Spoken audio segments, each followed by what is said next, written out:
ever since I was a very very small tiny young teenager, I thought कि मैं ना किसी तरह की कोई werewolf हूँ. पता है क्यों?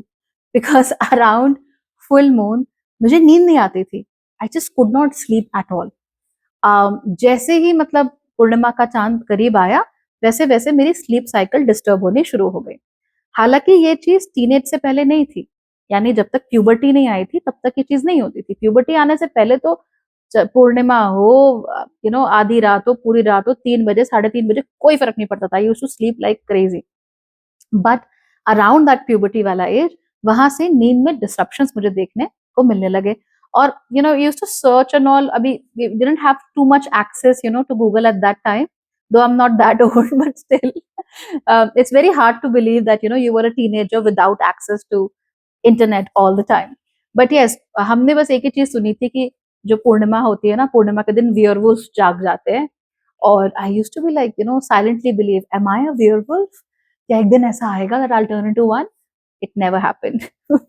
I don't know, I'm disappointed.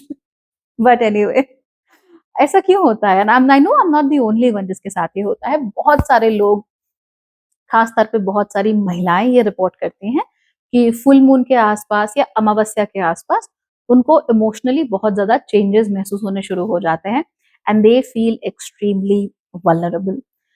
उनको मूड स्विंग ज्यादा होने शुरू हो जाते हैं. They start feeling very odd, they start feeling very negative around this time. बहुत सारे लोगों को नींद में डिस्ट्रप्शन महसूस होना शुरू हो जाता है. कई लोग तो इमोशनली इतने वल्नरेबल हो जाते हैं दैट बात बात पे झड़क देंगे, बात बात पे कुछ बोल देंगे, ऐसा भी होता है. And yes, there have been a few studies जहाँ पे जो स्त्रियों का मासिक धर्म है, यानी मेंस्ट्रुअल साइकिल है, वो मून के साथ कनेक्टेड होती है. In fact I literally came across this manifestation whatever, जिसमें ये था कि are you a pink witch और are you a white witch, are you a red witch? I don't know which I am, because who cares, why do we follow all this anyway? So the point is कि चंद्रमा का direct relation हमारे साथ होता ही है. वैसे तो बहुत सारे लोगों ने अलग अलग थ्योरीज देने की कोशिश की है, खास तौर पे पूर्णिमा के चांद से संबंधित, जिसमें वो कहते हैं कि भाई धीमे धीमे करके रोशनी हो जाती है तो मेलाटोनिन कम हो जाता है. मेलाटोनिन कम होने की वजह से फिर हमको नींद में समस्या होनी शुरू हो जाती है. हमारे जो एंसेस्टर्स थे वो प्रिपेयर्ड थे इस चीज के लिए, तो हर लगभग 30 दिन में वो एक्सपेक्ट करते हैं कि चंद्रमा जब पूर्णिमा का होगा तो वो ऑटोमेटिकली अपनी नींद कम कर देता है मेलाटोनिन डिस्ट्रप्शंस की वजह से. And this is an ancient code जो आज भी हमारे जीवन का हिस्सा है, because of which it is running.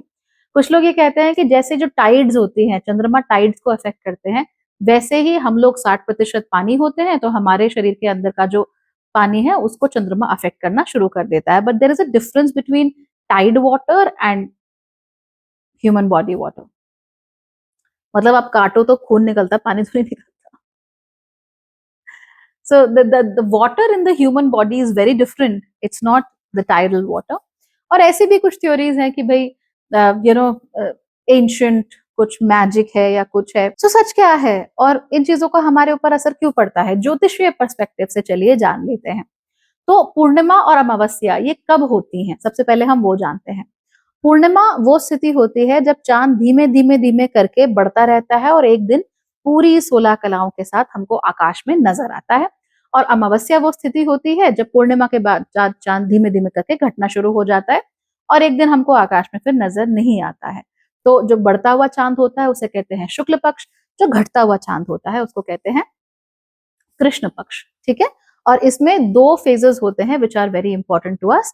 पूर्णिमा जहां चांद पूरा है जिसको फुल मून कहते हैं, और अमावस्या जहां पे चांद नहीं है जिसको न्यू मून कहते हैं. अब उसमें ज्योतिष कहाँ पे आ जाता है बीच में? देखिए, आपकी कुंडली आप चेक कीजिए. अगर आपका जन्म पूर्णिमा के करीब हुआ है तो सूर्य और चंद्रमा के बीच में लगभग 7 घरों की दूरी होगी, 7 हाउसेस अवे. अगर आपका जन्म जो है वो अमावस्या के दिन हुआ है तो सूर्य और चंद्रमा एक ही साथ एक ही घर में आपकी कुंडली में बैठे हुए होंगे.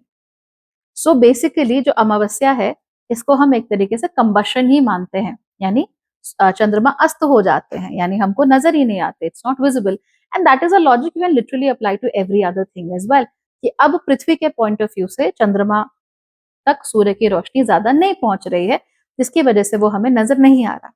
तो जब पूर्णिमा का दिन होता है, सूर्य और चंद्रमा एक दूसरे के आमने सामने होते हैं, 7 घरों की दूरी पे होते हैं, उस समय पे सूर्य की सबसे ज्यादा रोशनी चंद्रमा पर पड़ रही होती है और वही रोशनी फिर रिफ्लेक्ट होकर हम लोगों तक पहुंचती है। ये जो रोशनी होती है ये काफी एनर्जाइजिंग होती है, इट हैज मोर एनर्जी, और उस एक्स्ट्रा एनर्जी की वजह से हम लोगों के अंदर रेसिडुअल एनर्जी जो है वो काफी बच जाती है। यानी पूरा दिन तो काम करने के लिए बहुत कुछ होता है हमारे पास, लेकिन उसके बावजूद भी we are left with at least some extra energy, और उस एक्स्ट्रा एनर्जी को अक्सर हम लोग इस्तेमाल नहीं कर पाते और वो हमारे भीतर ही रह जाती है, because of which we are not able to sleep. अमावस्या में इसका उल्टा होता है, एनर्जी जो है वो धीमे धीमे धीमे करके कम होती जा रही है। अब क्योंकि एनर्जी कम होती जा रही है, इसीलिए there comes a time with a lot of people, हर किसी के साथ नहीं होता बट बहुत सारे लोगों के साथ ये होता है कि वो इमोशनली अपने आप को इतना खर्च देते हैं, इतना स्पेंड कर देते हैं कि they are not left with anything. तो नींद ना आना ये दोनों ही केसेस में हो सकता है।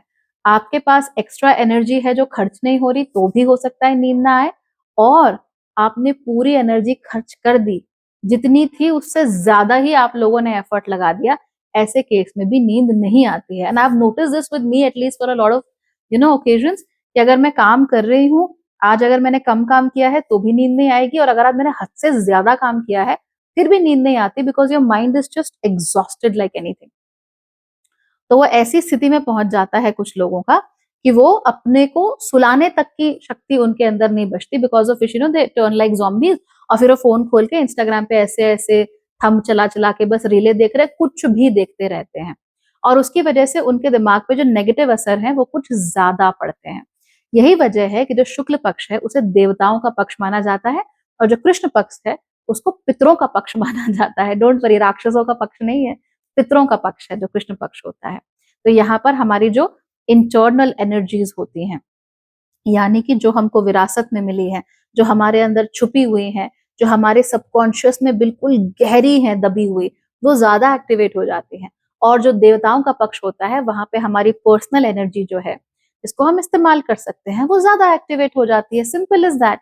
अब आप देखिए ना ये चीजें कितनी बदल जाती हैं, और इनका मायना क्या है। हम जो भी शुभ काम शुरू कर रहे होते हैं अक्सर, तो शुभ कामों को हम कोशिश करते हैं कि शुक्ल पक्ष में शुरू हो।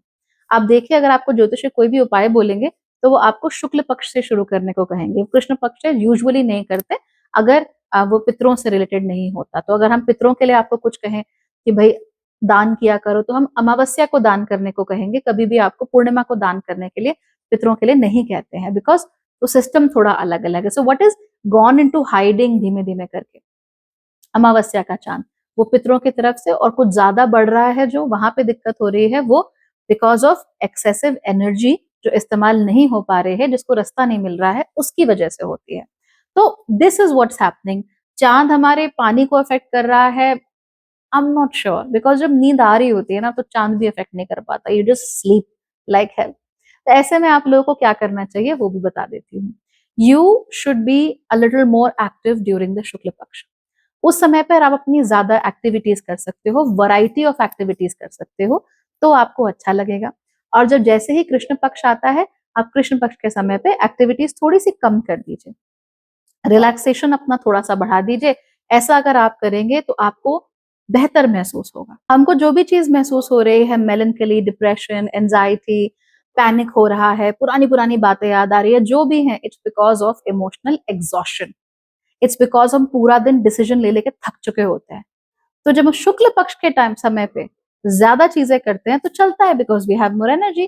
कृष्ण पक्ष में करेंगे तो फिर वो क्या चीज हमको नुकसान करती है। और इसीलिए मैं कहती हूँ, ये जो वेस्टर्न प्रोडक्टिविटी हैक्स है ना, इनसे दूर रहो, खास तौर पे अगर आप स्त्री हैं तो। अब ये स्त्रियों में ज्यादा क्यों होता है, इसलिए भी because women are generally taking a lot more decisions as compared to men, because number one, we are yes biologically a little more vulnerable, and secondly हमारा माइंड भी कुछ ऐसे डिजाइंड होता है कि हम एक टाइम पे ना 4 चीजें ज्यादा आसानी से देख सकते हैं। So what a man can do usually is he can give 100% to one thing and one thing alone. A woman will give 50% to 4 things, right? ऐसे वो कर सकती है, या 25% to 4 things, ऐसा वो कर सकती है। तो ये माइंडसेट औरतों का होता है। तो महिलाओं का यह माइंडसेट होता है, because of which we become even more vulnerable, because we now have more points for vulnerability. And obviously हम लोग अपने इमोशंस को ज्यादा एक्सप्रेस करते हैं, हमारा इमोशनल रिएक्शन चीजों पे ज्यादा होता है, जिसकी वजह से we end up having those issues, we get very exhausted। अगर आप ये वेस्टर्न प्रोडक्टिविटी मैनुअल्स फॉलो करना शुरू कर दो ना, कि हर दिन 3 घंटे ये करना ही है, ऐसा होना ही है, तो आप परेशान हो जाओगी। क्यों हो जाओगी? बिकॉज ऐसा नहीं होता, that's not how it works. You have to really work according to the cycles of the moon, right? If you don't understand that, you're going to have troubles. If you understand that, congratulations, you're going to have a good life, a very beautiful life। और आपकी life में सेहत की problems कम होंगी, खास तौर पे mental problems कम हो गई। और भाई एक बार जिसका मन शांत हो गया ना, उसके लिए फिर बाकी सब भी शांत ही हो जाता है। If you want to know more about these things, do come and chat with me. आप आइए, मुझसे बात कीजिए, book a slot for yourself, let me tell you how these things work. I have actually launched a beautiful new consultation for you, where I help you in deciding कि अपने जीवन को सही मायनों में कैसे अपनी दिनचर्या को प्लान करना है। और अगर आप चाहते हैं कि मैं आपको हैंड हेल्ड गाइडेंस दूं, you can always join my life design program, because that will always work out for you. And हम लोगों ने ये प्रोग्राम शुरू करे हुए कुछ महीने बीत चुके हैं, and we are getting awesome results। Everybody who's a part of life design is happier now, their life is more productive while doing less, and I'm really happy and very proud of the results as well। So if you want, come and join in and let me help you out with things, sure? All right, bye, take care।